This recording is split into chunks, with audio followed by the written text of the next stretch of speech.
A racist cop slapped a black man, thinking he was just another victim.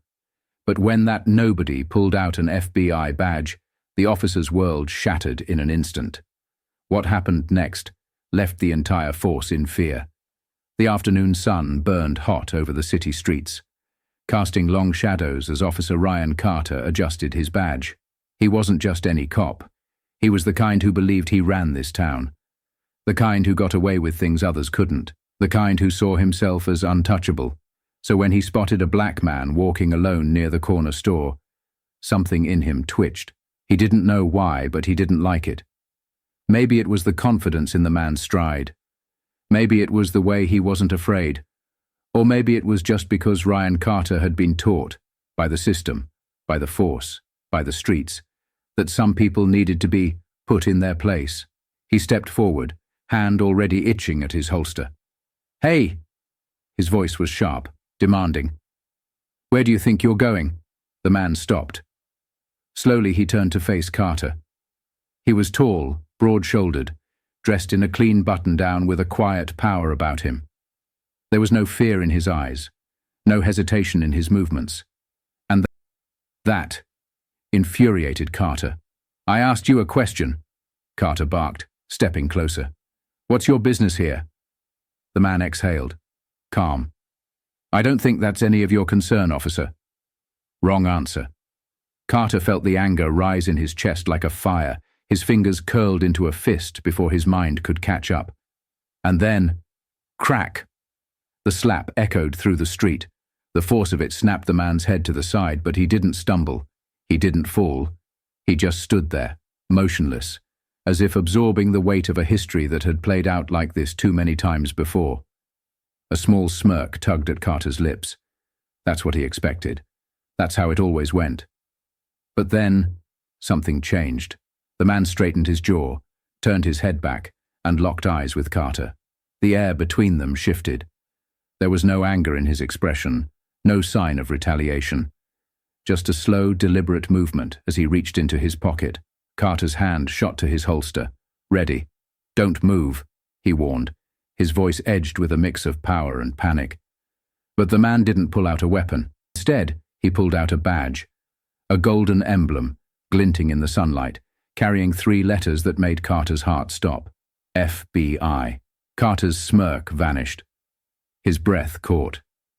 His entire world, the power he thought he had, collapsed in an instant. The man let the badge rest in his palm, letting Carter see it clearly, before speaking in a voice that was steady, unshaken. "Now, officer, let me ask you a question." For the first time in his career, Officer Ryan Carter felt something foreign crawl up his spine. Fear. His mind raced, but his body refused to move. His fingers hovered over his holster, trembling slightly, though he tried to mask it. That badge, the golden FBI emblem, it was real. The black man he had just slapped wasn't some nobody. He was a federal agent. And Carter had just made the worst mistake of his life. The street, once filled with the distant hum of traffic and pedestrians, felt eerily silent. The air itself seemed to tighten around them. The FBI agent tilted his head slightly, still holding the badge up between them. His dark brown eyes never left Carter's face, and the weight of his gaze was suffocating. He wasn't angry, he wasn't shouting, he was calm, and that was even more terrifying. "So tell me, officer," he said, his voice controlled but laced with unshakable authority. "What was that for?" Carter opened his mouth, but no words came out. His jaw clenched. His mind scrambled for an excuse, an escape, anything. "I thought you were reaching for something," Carter finally stammered. "A weapon, maybe." The agent's eyes narrowed slightly. "A weapon," he repeated slowly. "Before I even touched my pocket." Carter swallowed hard. He could feel sweat gathering at the nape of his neck. He had always been in control. He had always had the upper hand. But not this time. "What's your name?" the agent asked, his voice like steel wrapped in silk. Carter hesitated. "Officer Carter," he muttered, barely above a whisper. The agent gave a slow nod, then looked down at his badge before tucking it back into his pocket. When he looked up again, his face had softened just a fraction, but the authority in his stance never wavered. "Well, Officer Carter, let me introduce myself." He extended a hand.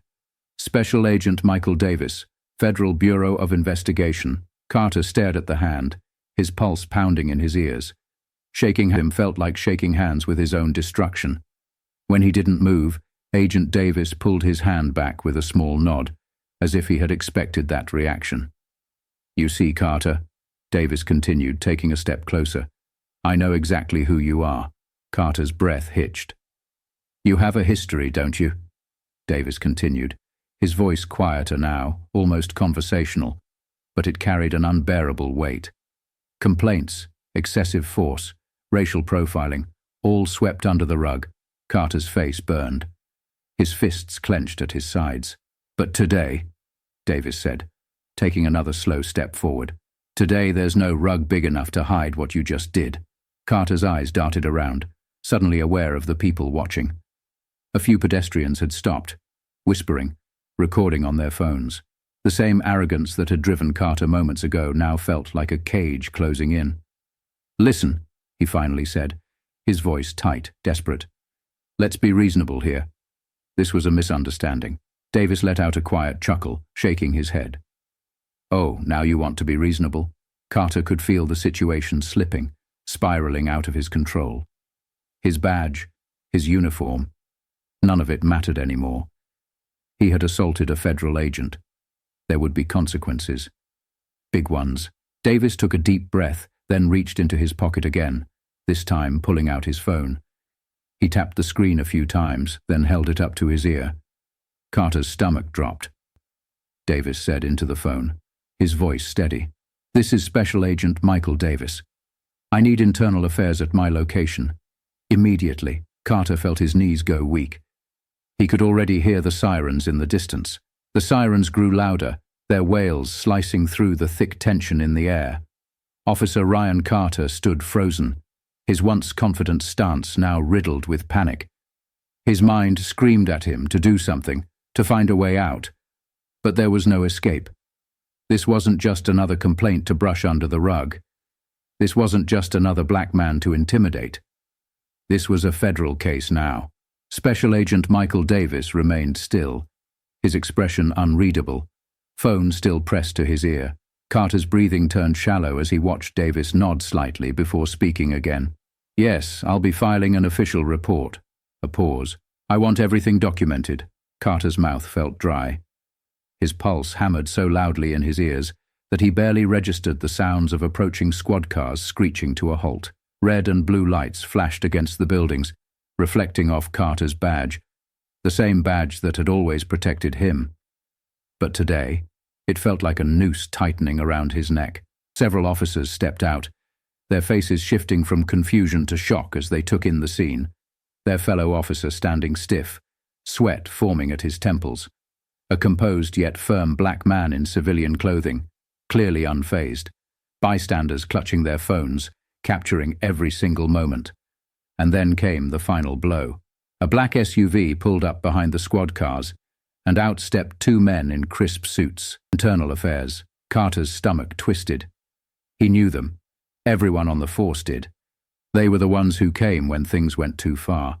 For years, Carter had skated by, shielded by the Brotherhood of Silence, by his superiors' whispered warnings to be more careful next time. But now he could feel the cracks forming beneath his feet. This was different. This was real. One of the IA agents, a bald man with sharp blue eyes, approached slowly. His gaze flickered between Carter and Davis before landing on the FBI agent. "Agent Davis, we received your call. Can you confirm the incident?" Davis didn't hesitate. He turned slightly, his voice unwavering. "This officer physically assaulted me without cause. I have multiple witnesses, and I will be filing a federal complaint." Gasps rippled through the crowd. A federal complaint. Carter felt his legs weaken. This wasn't just going to be a suspension. This wasn't going to be swept under the rug. This could mean criminal charges. "Is this true, Officer Carter?" the IA agent asked, his voice measured but firm. Carter opened his mouth, ready to spew out some desperate excuse, but Davis cut him off. "Before you answer, the FBI agent said smoothly. Just remember, there are cameras everywhere. The silence that followed was suffocating. Carter's eyes darted to the crowd, phone still raised, recording. His mind raced, calculating, searching for an exit. But there was none.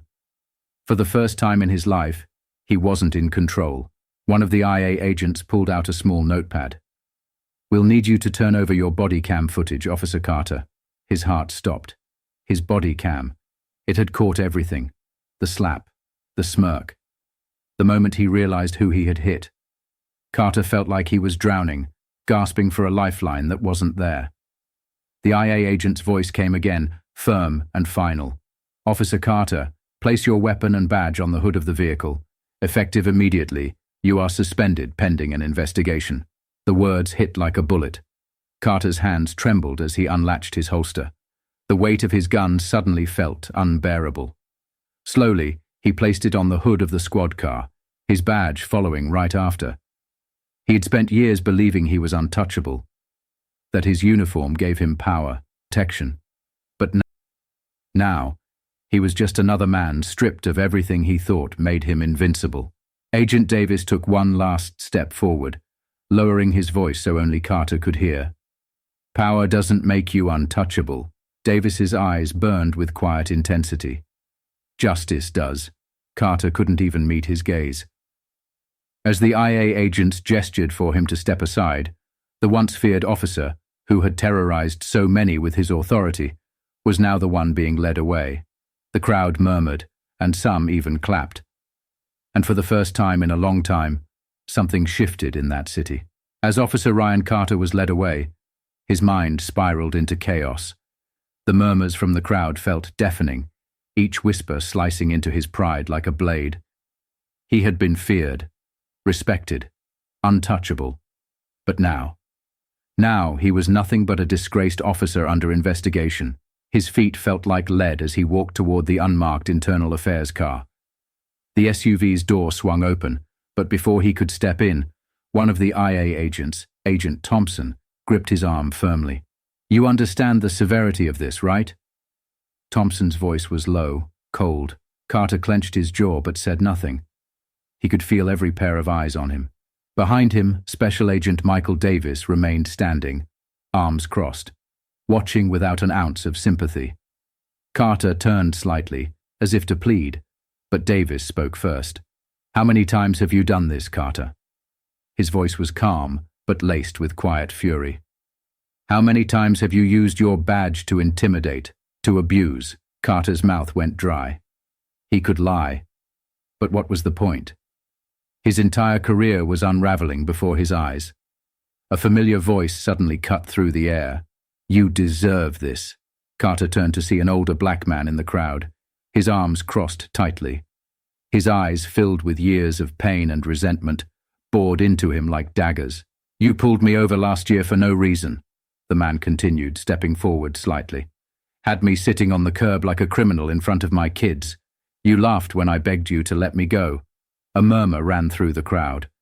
More people stepped forward. "He roughed up my son for looking suspicious.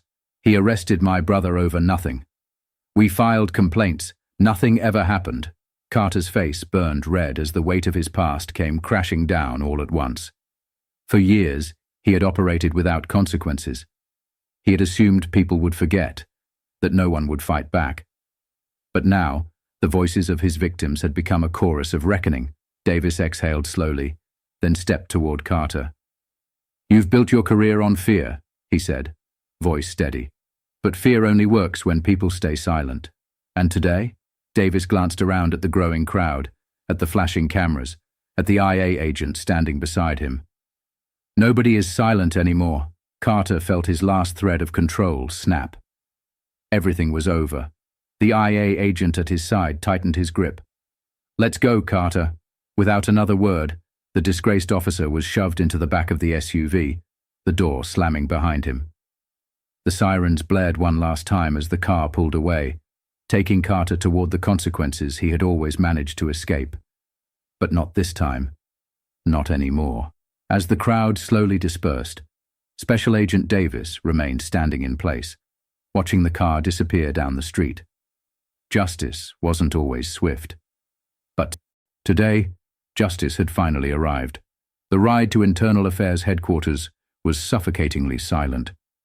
Officer Ryan Carter sat in the back of the unmarked SUV, his hands clenched into fists. His entire world, his badge, his reputation, his career, was slipping through his fingers like sand. Every second felt heavier than the last. Through the tinted windows, Carter could still see the people gathered at the scene. Some had their phones out, recording his fall from power. Others simply watched, their faces etched with something he had never cared to acknowledge before. Relief. For years, Carter had thrived off the fear he instilled in people like them. But now, that fear was gone, and that scared him more than anything. The walls of the IA interrogation room were cold and bare, the air thick with tension. Carter sat at the metal table, a single fluorescent light buzzing above him. Across from him sat Agent Thompson, flipping through a folder with slow, deliberate movements. Finally, Thompson looked up. "You're in deep, Carter." Carter exhaled sharply, his jaw tightening. "This is all a big misunderstanding." Thompson arched an eyebrow, sliding a tablet across the table. "You still want to go with that story?" Carter hesitated before glancing down at the screen.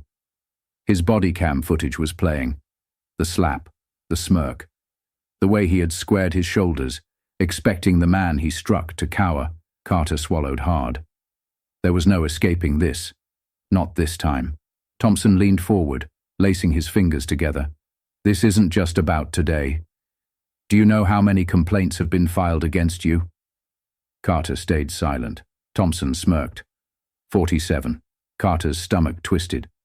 "And guess what?" Thompson continued. "Most of them were ignored, buried. But now we're digging them all back up." Carter's pulse pounded. They weren't just going after him for this one incident. They were unearthing everything. Every unjustified stop, every excessive force complaint, every cover-up. His entire past was finally catching up to him. Back at the precinct, panic was setting in.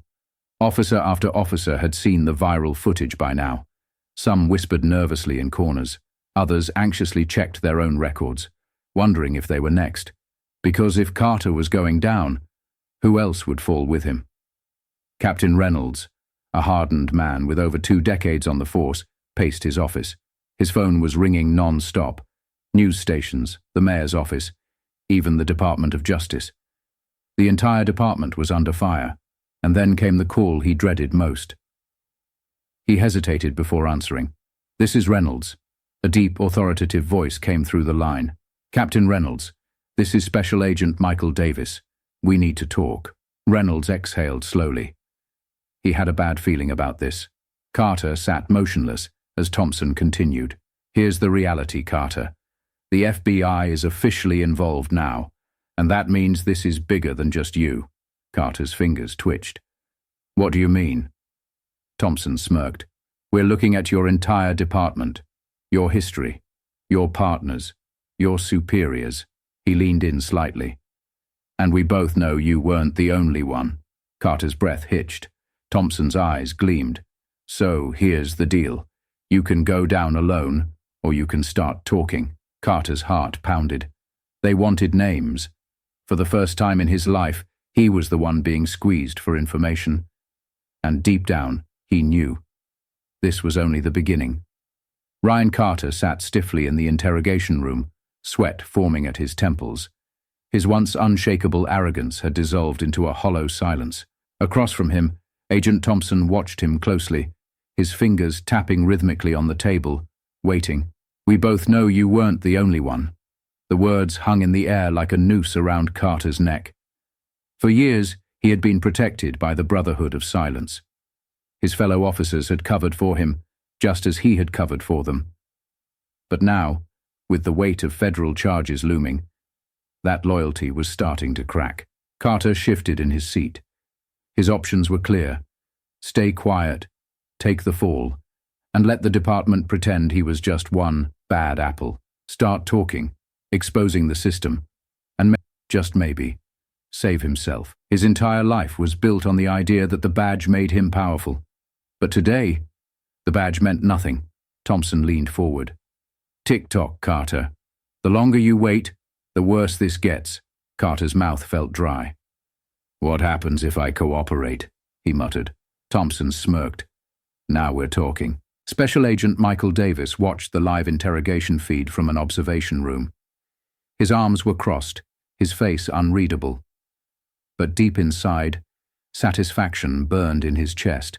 For years, cops like Carter had abused their power, knowing they'd never be held accountable. But today, one of them was finally breaking. An FBI agent standing beside him cleared his throat. Think he'll flip? Davis exhaled, watching as Carter wiped sweat from his brow.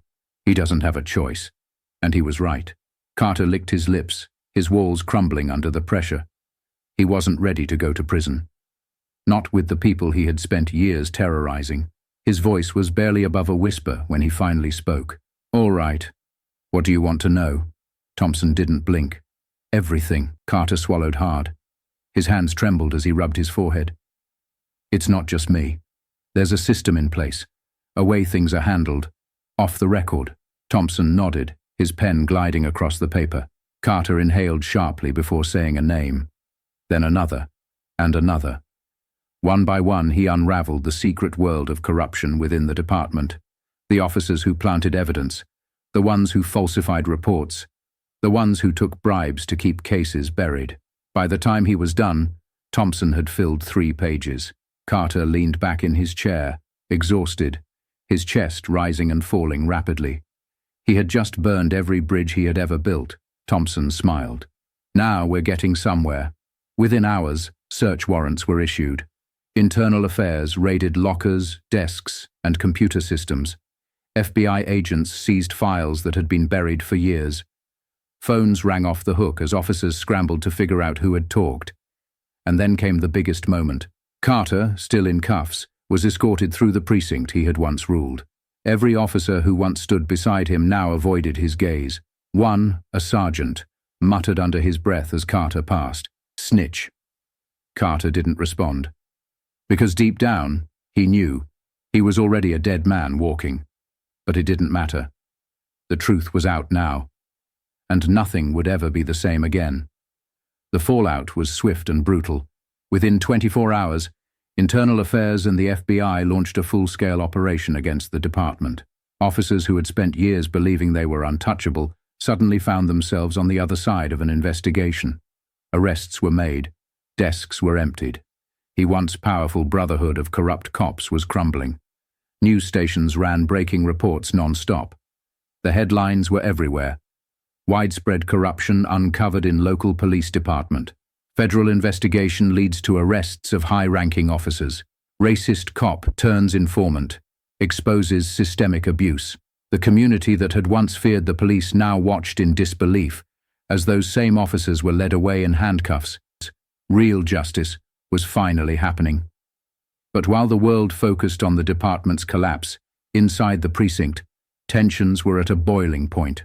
Ryan Carter sat in a holding cell, isolated. He could feel the weight of every glare, every whispered insult. The same officers who had once backed him up, who had laughed alongside him after every rough stop, now wanted him dead. The door creaked open, and Captain Reynolds stepped in, his face dark with rage. He stood over Carter, arms crossed. You just couldn't keep your mouth shut, could you? His voice was low, but the venom in it was unmistakable. Carter exhaled sharply. If I didn't talk, I was going to prison. Reynolds scoffed. And you think this is better? He leaned in. You think the feds will protect you? You think this changes anything? Carter said nothing. Because deep down he wasn't sure. Reynolds stepped back, shaking his head. You're already a dead man, Carter. The moment you walk out of here, you'll be looking over your shoulder for the rest of your life. Carter swallowed hard. He had known turning informant would cost him everything. But now, sitting in that cold cell, he realized just how alone he really was. The news of the department's corruption spread like wildfire. Tests erupted outside City Hall, demanding real change. Not just firings, but prosecutions. Some people celebrated, finally seeing officers held accountable for their crimes. Others were skeptical, knowing how often the system protected its own.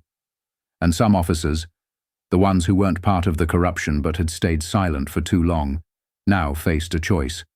Would they finally stand on the right side of history? Or would they let the system rebuild itself, just as rotten as before? One thing was certain.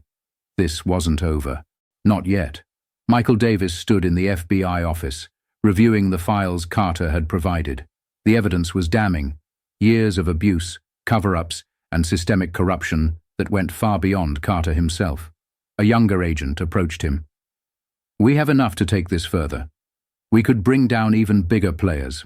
Davis nodded slowly, his jaw tight. "Then let's finish this." Because for him, this was never about just one racist cop. This was about the entire system that allowed it to happen. And he wasn't done yet. The city was changing. For the first time in decades, corrupt officers were facing real consequences. The department, once untouchable, was now under federal control. The arrests kept coming. Sergeants, lieutenants, even a deputy chief, all exposed by the investigation that started with one slap. But not everyone believed justice had been served. Some officers still clung to the old ways, whispering about rebuilding their brotherhood in the shadows. Some civilians feared it was all temporary, that another Carter would rise to take his place. And then there was Ryan Carter himself. 2 weeks after his confession, Carter sat in a courtroom, handcuffed, facing a judge. He had cut a deal, cooperate fully in exchange for a reduced sentence. But that didn't mean he would walk free. Not this time. The courtroom was packed. Reporters, former colleagues, civilians he had once terrorized. And in the front row, Special Agent Michael Davis. Carter's throat felt tight as the judge spoke. "Ryan Carter, you have confessed to obstruction of justice, falsifying reports, and multiple counts of civil rights violations. Due to your cooperation, the court will recommend a reduced sentence of 5 years in federal prison." The words hit Carter like a hammer. 5 years. Not a slap on the wrist. Not a suspension. Real time. Gasps rippled through the courtroom. Some thought it wasn't enough. Others thought it was more than they ever expected. Davis, however, just nodded. Because he knew this was only the beginning. The department scrambled to rebuild after the mass firings and resignations. New leadership was brought in. Community leaders were given a seat at the table. Policies were rewritten. But change didn't come easy. Some officers quit, refusing to serve under new rules. Others stayed, hoping to rebuild trust. And some? They waited, angry, bitter, hoping for the old ways to return. Davis knew this fight wasn't over. Racism in policing wasn't about just one cop, or even one department. It was about a system that had let it thrive for too long. And that system still had more to answer for. One evening, long after the court ruling, Davis walked into a quiet diner. Sitting at a booth waiting for him was Captain Reynolds. The disgraced captain looked older, worn down. His precinct had been gutted, his reputation destroyed. But there was still defiance in his eyes. Davis slid into the seat across from him. Neither spoke at first. Finally, Reynolds scoffed. "So you think you've won?" Davis didn't flinch. This was never about winning, it was about accountability. Reynolds shook his head, smirking bitterly. "You think one investigation changes anything? There'll always be another Carter, another department just like mine." Davis leaned forward slightly, his voice calm but firm. "Maybe. But next time?" He paused. "People won't stay silent." Reynolds's smirk faltered just slightly. Davis stood up, tossing a few bills on the table. "Enjoy retirement, Captain. Just don't expect to be remembered as a hero." And with that, he walked away. Reynolds sat there, gripping his coffee cup, realizing for the first time in his life that his power was truly gone. The night was cool as Davis stepped outside, breathing in the fresh air. He had seen too much in his career to believe in fairy tale endings. The fight wasn't over, but something had changed. Because for the first time in a long time, people weren't afraid anymore. Justice had arrived, and this time, it wasn't leaving.